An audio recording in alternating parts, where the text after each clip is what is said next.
নিরাপত্তার কথা চিন্তা করি, করব, সবাই করব। নিরাপত্তার কথা আমি চিন্তা করি না তা না।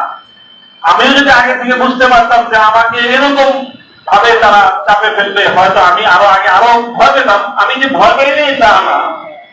আমি যে 3 বছরের এই কষ্টে যে আমি একদম খুব সাহসের সাথে মোকাবেলা করেছি সেই কথা আমি বলবো না, সে কথা বলার অবকাশ নেই। তবে একটা কথা এটা মনে রাখবেন যে এই বাড়তি প্রেসারের কারণ হলো আমাদের মধ্যকার ওই যে 3 জন বসে পড়ছে রাস্তায়, এই জন্য বাকি যে 3 জন দাঁড়ায় আছে ওই 3 জনের উপর তাদের 3 জনের খরচ পড়ছে, যেই 3 জন বসে পড়ছে ওই 3 জনের খরচ পড়ছে, বাকি সবগুলোর খরচ পড়ছে, ওরা সব বসে পড়ছে, তুই দাঁড়াবি চেষ্টা।